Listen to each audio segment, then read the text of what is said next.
Here we go. Welcome to the station of decapitation without your head. I'm Nasty Neal. I'm Treacherous Trista. We're joined by Edoardo Vitaletti, writer and director. I got it right? You got it so right, actually. All right. I'm half Italian, so. Oh, nice. Okay. Writer and director of The Last Thing Mary Saw. And it's I think it starts tomorrow at Fantasia Fest, right? It starts on Sunday. We have our live premiere event Sunday night at 6:30 p.m. ET. Oh, excellent. So Sunday, and it's already been announced too that it's going to be picked up by Shudder. That's right. Yeah. We announced yesterday we're going to be releasing the movie through Shudder in sometime in 2022. Very cool. Which is very exciting. Yeah. So see it Sunday though at Fantasia Fest because you'll see it way ahead of time. Yeah, absolutely. Now, have you watched it with an audience before? I know it's virtual this year. Yeah, it is a virtual event, and my movie is going to be premiering virtually there. I've seen it.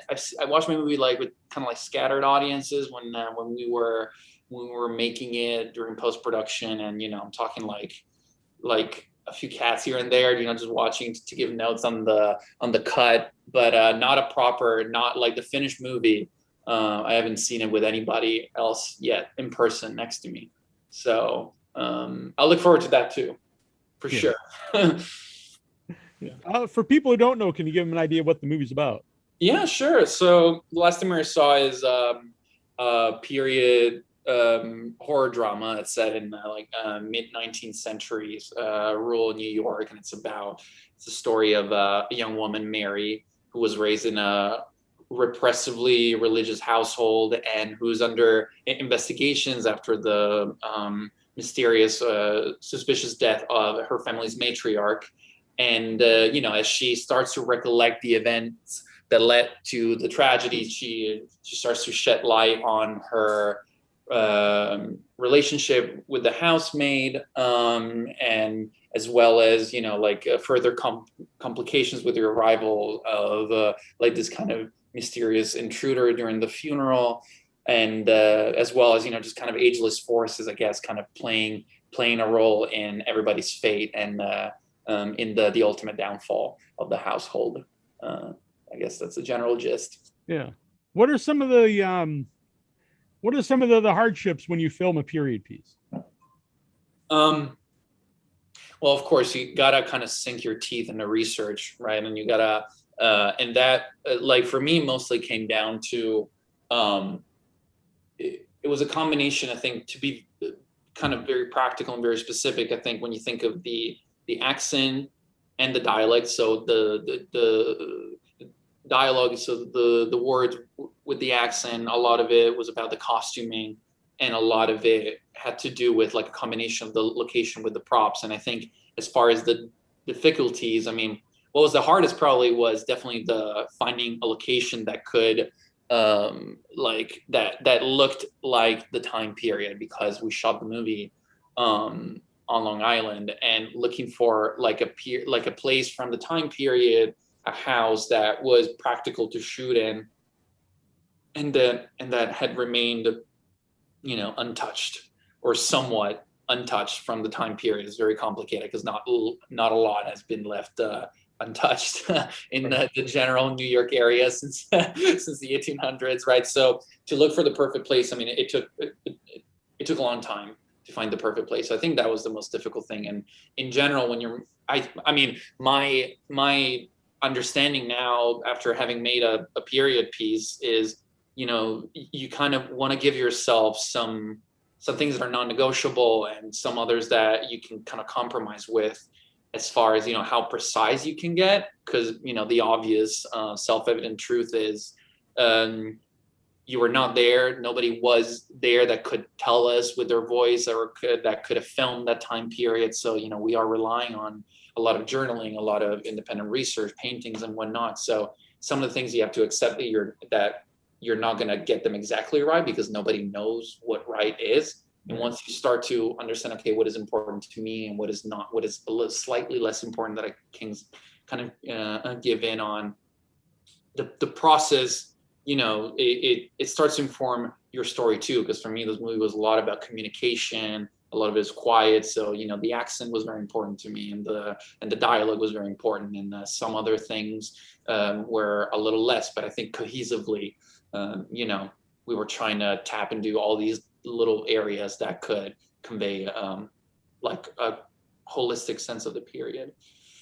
The untouched part is interesting because to us 1800s is old, but if you were around there, everything would be new. So Yeah, no, I mean it's like you dive into this kind of past world, and you read a lot, and you look at it's like so much of what we were trying to do on set, and with the architecture of the place, and with the props, and with the design, and with the costumes, we were trying to get into that mindset where we're sort of trying to give ourselves the same obstacles that our characters would have had, through the lighting, and like having a lot of natural light, which was the only source of light at that time for people living in a household like that, and like candles and fire and whatnot. Yeah, I was going to ask you about lighting. I would assume that would be a difficult part to, because you want it to be seen, but yeah, no, I mean it was one of the most fun. I mean, like having a more restricted shooting style, as far as the like how much the camera moves, or rather doesn't, I guess, in my movie, and also with the candle lights. I mean, it's just it gave it such a unique look. But we had to invest a lot in like a lot of time spent on blocking, and like we knew that as soon as the actor was going to step a little bit further past their mark, they were just going to step out of the shine of the candle too. So right, and it was a little bit restricted in that way. Yeah. Just the technical stuff again is like, how about like backgrounds if you're outside? Is there same kind of issue? Like make sure you don't step too far this way. We might see, telephone poles or something. I mean, yeah, I think it was my editor that was giving me this, like it was like an anecdote from, I think it's Kurosawa that said, they asked him why he filmed a certain thing, a certain way. It was like, well, because 1 inch left is the airport, and 1 inch right is something else. And I think, yeah, I mean, 1 inch left were like boats and docks, because we shot in front of the Sound on Long Island, and 1 inch left is boats and modern and like plastic docks, and we had at some point screeners on the windows that we had to either avoid or take down. So you have a very limited frame, but it is something to embrace, and it becomes a new tool to tell the story through. And has a great cast. Yeah, everyone's great in it. How about casting the lead? What made her write Stefanie Scott for the role? I mean, at first I think it's just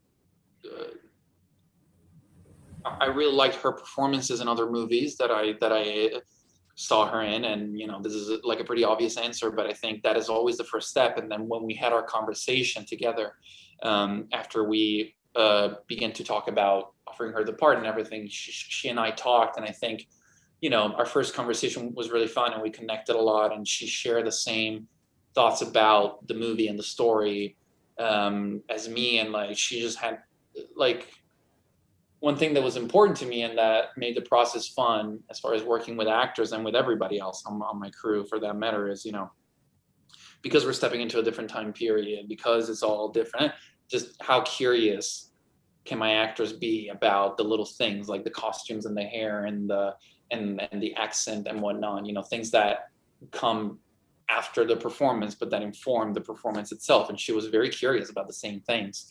And I think through our conversation, like as soon as we talked, I immediately knew that she was the right person for it.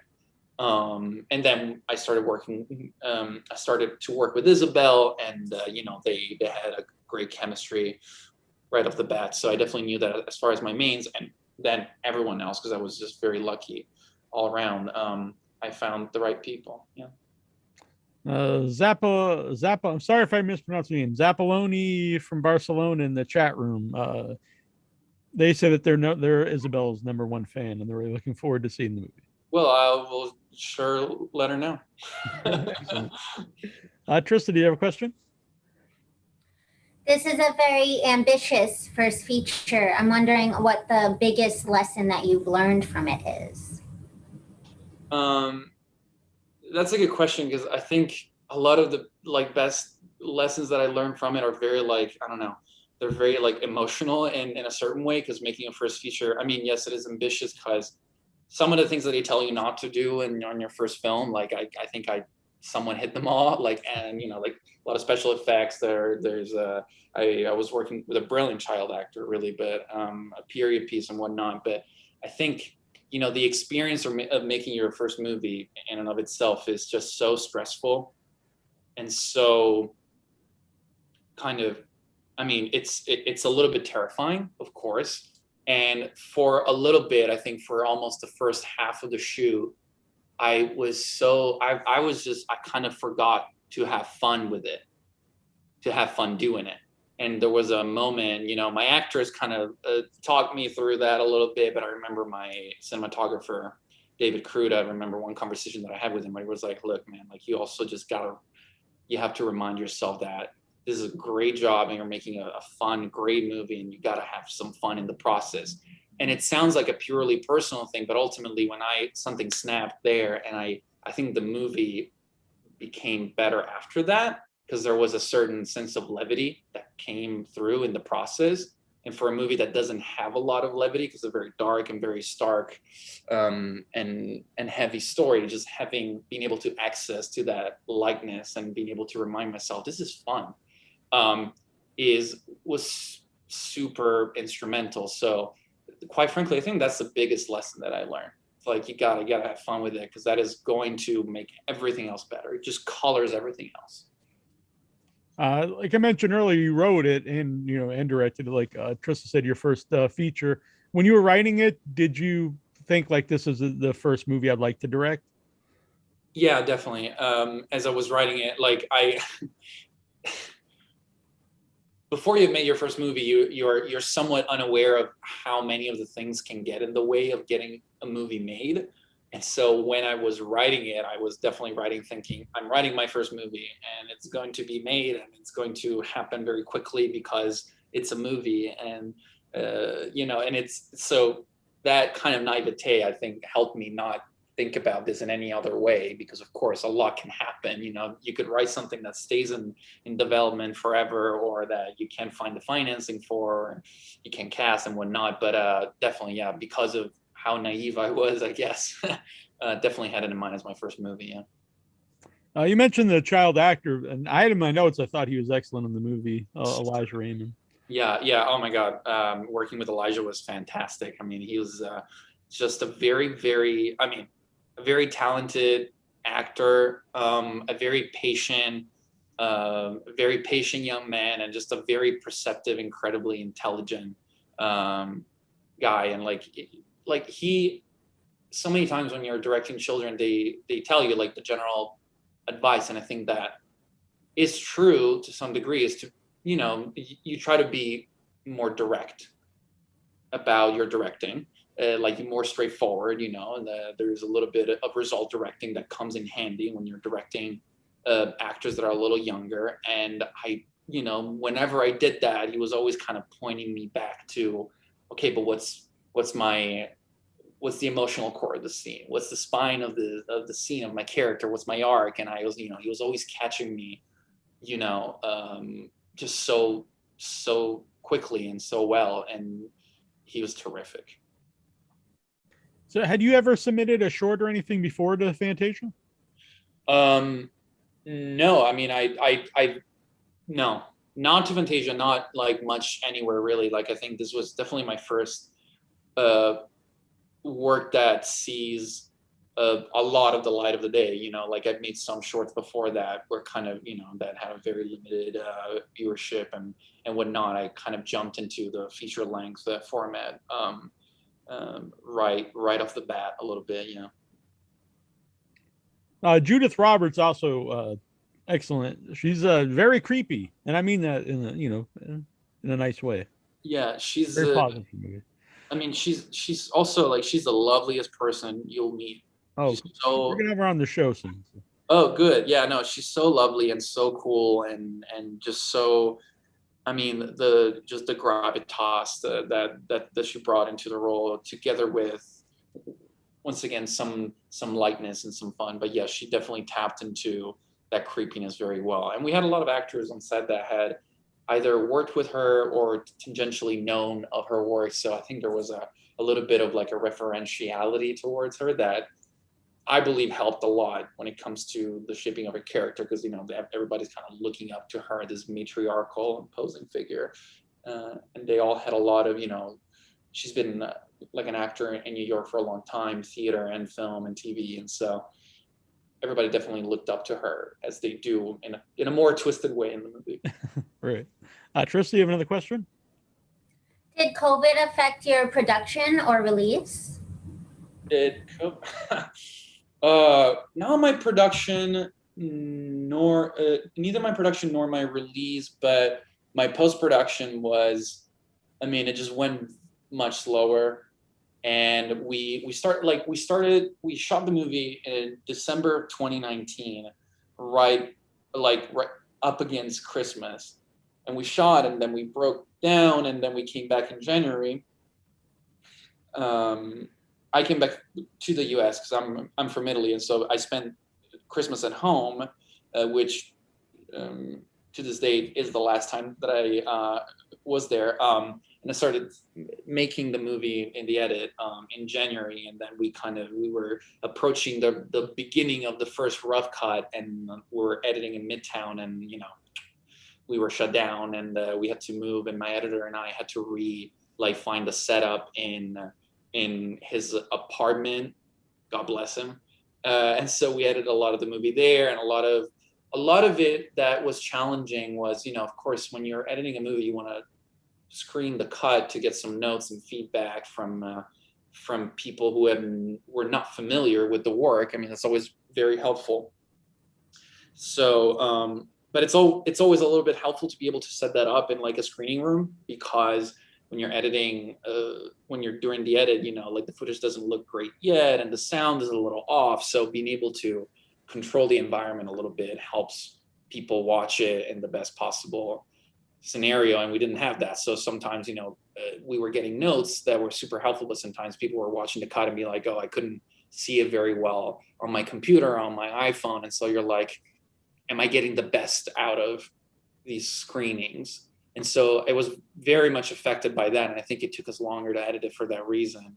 All the post sound, and, you know, there are a lot of people in my post department that I've never met in person, because we're working remotely. Like my composer, Keegan DeWitt, did beautiful work with the music. My sound designer, Roland Weiss, who he lives in Portugal and was there with his family, you know, so that it was a little complicated. Nothing that had a lasting impact on the movie, though. So we're kind of lucky in that regard. Did you know any of them prior to making the movie? Any of the crew, the people, you know, who did the yeah, so two of my producers, Harrison and Madeline, they like we went to school together, and that's actually kind of how the project got started, because I was you know, they were a grade below me. I think I'm a year older than them, and so we were kind of working together on some shorts in school and whatnot, and then we began working together on this movie, and we kind of took it like right outside of from school into the world and everything, and we started to make it on our own terms, and so them I did know, and I think my script supervisor Elisa was also a pal from school. But other than that, no, everybody knew everybody from the outside. Yeah, it's kind of fun. Jonas in the chat room wants to know, Eduardo, was your personal horror genre favorite film or films? And Trista is a beautiful woman. Yeah. Oh. So, well, I'm pretty terrible at answering that question, which is I'm assuming how everybody answers that question in the first place, because I can't really I don't know, I can't really put my finger on one great genre film that I love more than the other ones. Lately I've been adoring. I recently rewatched Thelma, which is a Norwegian sort of coming of age, also like horror drama that I just rewatched recently, and I think it's so brilliant, and I don't know that people have talked about it enough or not, but it's really great. And of course, I'm a huge fan of The Witch, which I think is just a brilliant movie. I really like The Babadook a lot. I think that those are typically like the three like horror pieces that I reference from more like modern filmmaking. If I go back in time, I'm a huge Dario Argento fan. So I'm a huge fan of Deep Red, Suspiria, like the whole trilogy of the Three Mothers. I'm very big on that. So those are some of the things that I, as much as, those, they didn't really trickle into my own filmmaking as far as style, because they're really kind of it would be crazy, but I really like them nevertheless. Well, I'm glad you brought up some modern ones, because we've been doing a decade of decapitation on the show, the best of the 2010s. Yeah. I mean, this has been a great decade, arguably. It's been a fantastic decade for genre movies. Were you always a horror fan? Not necessarily, but starting a few years ago, I mean, I started to realize every time I go after, like, every time I think, oh, what would I like to watch? What would I like to go out to the movie theater to watch? I always slip into genre, either thriller or horror, or just something that's, that has like a lot of darkness at its core. So I wasn't necessarily always, like, for me, like the horror movies or the genre movies that I like, they always have a very dramatic core. So that always has to happen for me a little bit. But I guess, like recently, whenever I'm thinking of what to watch, I always slip into that, because it's just there's a certain excitement that comes with the viewing experience that I can't really find in other genres as much anymore. What were the movies in general then, like that made you like pursue this? This is what I would like to do. I'd like to make movies. Well, I'm going to give you the most banal answer, but I mean, I watched The Godfather the first time because my family, I mean, we are from Italy, and my mom's side of the family is Southern Italian. And so a lot of like the iconography and the imagery of the movie, it speaks so personally to us and to my family's history, and not that any of them. The second one, when it's more, about Italy.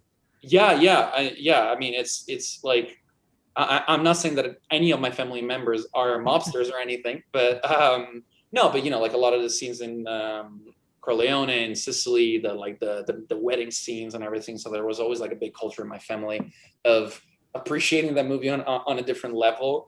So definitely that was a really, really big one. And I think, I can recall watching a lot of like around 17 or 18, I started to think, okay, maybe I want to make movies. I think a great tipping point was when I discovered David Lynch. That was a very like big discovery, and like it really propelled me towards it a lot. I think Mulholland Drive is one of my favorite movies. I love Eraserhead too a lot, and I'm a huge Twin Peaks fan, and like I think he probably is the director that gave me like the final push really to pursue this in an indirect way. Of course, I have never had the pleasure to meet him, but his movies definitely pushed me a lot. So he probably takes It's interesting because everything you've named is very contrasting styles. David Lynch and Godfather. Yeah. No, and I mean, I honestly, most people have, well, not everybody, but like myself, I like movies that I like, and some of them are goofy and silly, and some of them are like The Godfather. Oh, of course. I mean, I was just rewatching the Scream franchise the other week, and like I love the Scream movies too. Like I'm a very, as far as genre, I have a very like kind of varied spectrum of what I like. And I think in general for me, I don't tend to watch a lot of movies when I'm preparing a movie or writing it, because it's like I think it's very easy to let great material trickle into what you're writing, and it's a strong temptation. And so I try to like, I'm very careful about what I watch. And so honestly, like sometimes, I mean, I love movies that have nothing to do with my filmmaking sometimes. Like I think as far as filmmaker, like I'm a great great Bergman fan, and I think as far as filmmakers that have directly inspired my filmmaking, as you know, like the great Swedish filmmaking of like the 50s and 60s and so on. That's the one filmmaker that I love, and also I think informs my work a lot. But I like a lot of things that have nothing to do with what I write or direct. Yeah. Trista, you have another question? I'd love to know what you're up to next. I would love to know that too. Yeah. No, I've been working on some stuff. I'm definitely gonna stay a little bit in the space, in the kind of dark, if not horror, but like dark kind of folklore period piece space. And I've been working on another script and movie that hopefully soon I'm gonna be able to share more details on. But you're definitely gonna see me in the same space, especially when it comes to the period side of things. Yeah. And congratulations about, not only getting into Fantasia, and then it's also going to be going to Shudder. Yeah, no, super. I mean, I'm super honored. I was just, it's kind of hard to explain because like I was so happy about it. And I was, that was one of my kind of targets that I was really hoping that they would take notice of our movie, and they did. And even so far, just working with them has been amazing. I love their platform, and I'm so happy we're going to be on it. Yeah, I did too. And it's such a variety on Shudder. They have old classics, and there's a lot of bizarre stuff, and then like slasher, but then a lot of independent stuff that you might not see otherwise, and a lot of international films. Yeah, no, like a lot of the films that get like a lot of buzzy titles that you get at like major festivals, and like they end up there a lot. There are a lot of movies from Fantasia, like a lot of like Sundance Midnight or Toronto Midnight and everything. It's like it has that, and it has like some of the classic stuff that I like too, like a lot of the Giallos and older movies. And yeah, I mean it's I use that platform a lot. Yeah. Sorry, someone was trying to zoom in. I hope that didn't pick up on the audio. I don't think so. All right. Where can people follow you or your films if they'd like to see what you're up to? Well, I just began to use Twitter, so now I have a Twitter account, which is pretty fun. So you can definitely look me up on Twitter. I'm there. I'm going to be posting updates about the festival and the Q&As and more screenings and more release news there. So you can definitely follow me there. That's pretty much what I use these days. But, yeah. Cool. Oh, there's something else I want to ask about. Is Rory Culkin in the movie? He's also great in the movie. Everyone's really good in the movie. And you mentioned the movie's very somber, and then you try to have levity on set. What's the vibe like when you're filming, his scenes, the salt scene? That's a good question, actually, because it's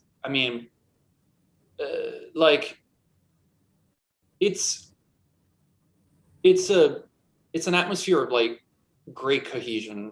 First of all, like everybody is on the same page, and like what we're doing, we talk about it, like those scenes that you're referencing without giving too much of a spoiler, those are scenes that Isabelle, Rory, and I talked about a lot together. We coordinated very well and everything. And so ultimately, you always want to feel like when you're cutting the camera, when you're not rolling anymore, the scene is over and the atmosphere can be, kind of amicable again. And it was the case for us. Like, I mean, he's a very intense actor and he plays a very intense character in the movie. But he's such a great guy too, and he's such an intelligent person, an intelligent actor. And so is Isabelle. And when we were making those scenes, we were just on the same page the whole time. I let them also, of course, them and especially her kind of go with it a little bit. There is a certain level of like availability that she has to have to play that role and to play those scenes and to feel comfortable. And that was, it's kind of what a director wants always, to be able to talk to actors who are creating their own boundaries, and we can talk about them. And so that everybody can have a pleasant experience shooting a difficult scene, but every time I call cut, we were just out of it. And I think it sounds like not necessarily what you want in general when you're making a movie. You want to be in this bubble where you're always in the story, but it's always a little bit good too. It's good to realize we're not rolling. This is us. This is the real people. This is Roy. This is Isabelle, and everything. So those scenes actually went pretty smoothly and pretty quickly. They were just astounding. So Sunday is the premiere at Fantasia. Mm-hmm. Yep, Sunday night, 6:30 p.m. And I have one more question. As a man from Italy, how do you feel about pineapple on pizza? Wrong, sinful. Oh man, you're with my brother. I'm a pineapple guy. I mean, I'm not one to call things sinful anymore after making this movie necessarily, but that is not what any god would want you to do. So do not do it. I don't want a part of any god that is against pineapple on pizza. But I mean, that's fair enough. No, I'm not going to budge on that ever with anybody whoever asks me. I have ended friendships over that, so definitely do not do that. It will taste better without it. So. Well, we disagree, but all right, fair enough.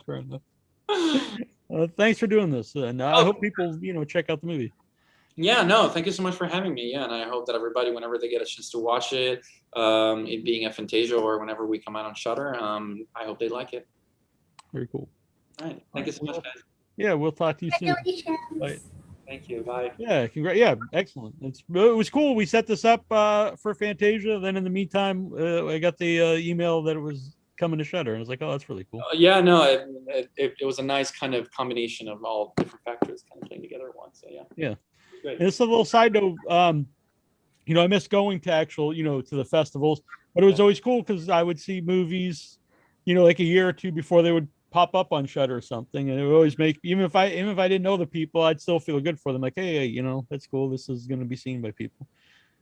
Yeah. And unfortunately, there are some movies I really liked, and I've never seen them anywhere since the festivals. Yeah, no, I mean that's like a difficult part of the process. Sometimes many great movies, they don't get the love that they deserve. So I'm very grateful that we found in Shudder such a fantastic partner. Yeah. All right. Very cool. Thank you for doing this again. Thank you so much. Have a good night, guys. You too. Let's see. We're gonna get Nicholas on here to give us the 13 from last week that he missed, because I was let's see here. We'll try to add him in.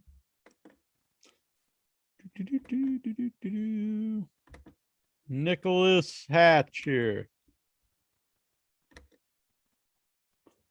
Nicholas Hatch is coming in to talk to us. He's got his 13 from last week. Big thanks to Edoardo Vitaletti. I said it perfect earlier.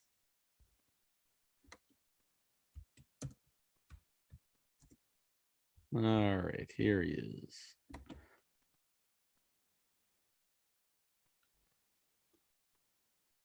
Nicholas. Hello. Oh, he's connecting. All right, Nicholas. Hey. Oh, look at the Frankenstein. I like it. Thanks everyone for watching here earlier. I can't read what I'm not sure, Zappaloni posted here. All right, so we got the Mummy, we got Frankenstein. I've got him right over here over my shoulder.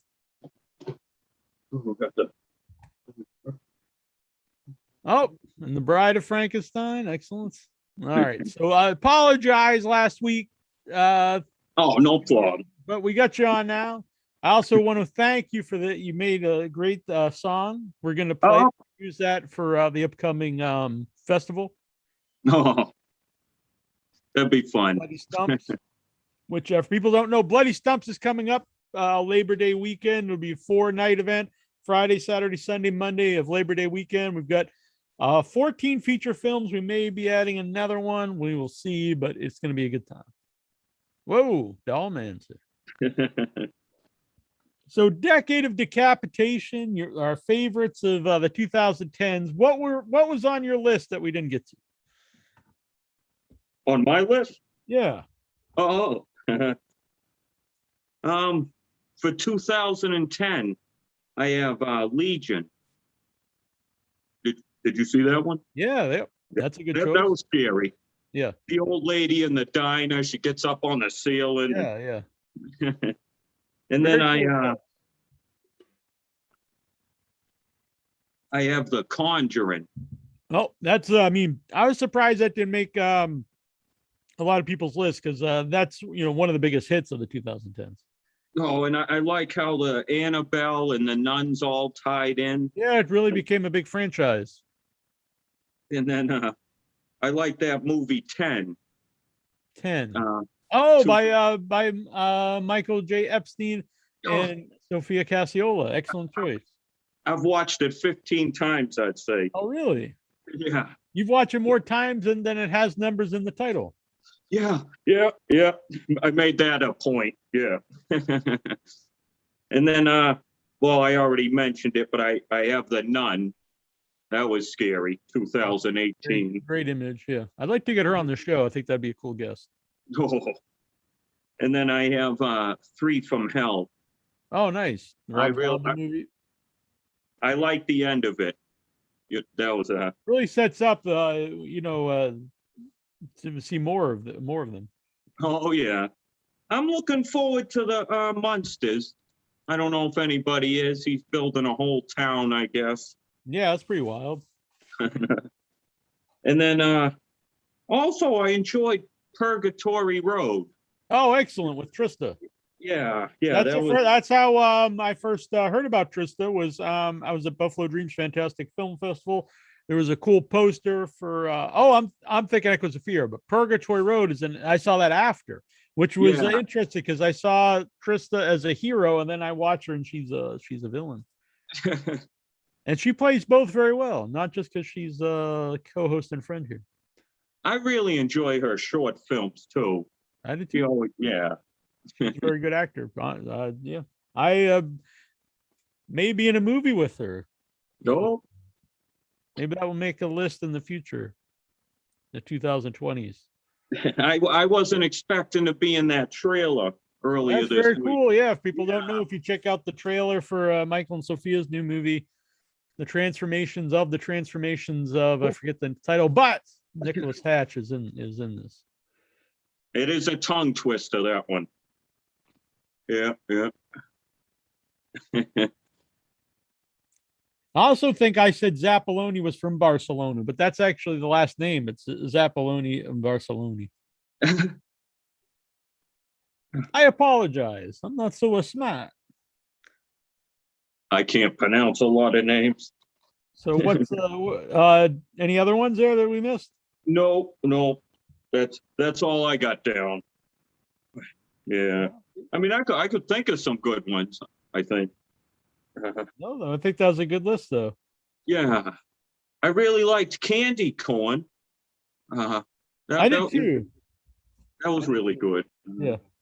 I don't watch a lot of newer movies. I catching up on a lot of old ones. Yeah. Very good.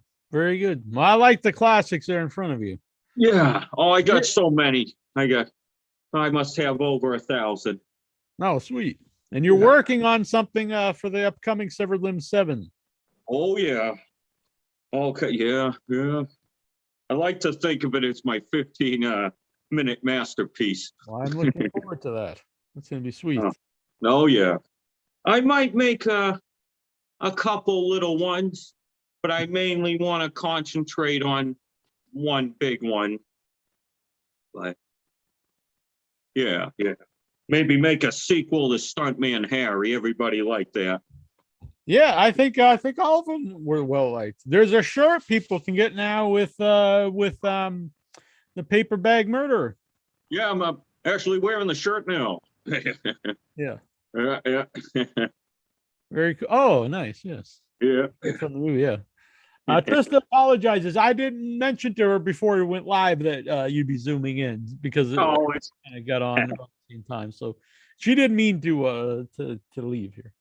No, no. Now, when is that Mary Shaw coming out? Well, it'll be at Fantasia Fest on Sunday, which I believe you have to be in Canada this year to watch it. I'm not positive. I was actually looking at that. And then Shudder in 2022. I'm actually 15 minutes away from Canada. Oh, nice. Yeah, I've been to Canada. We were thinking about going actually to Fantasia this year, but they're not. It's not. You can't go, and see it. But hopefully, we'll see how things are next year. Maybe we'll go. I've been to Canada just once, up to Toronto.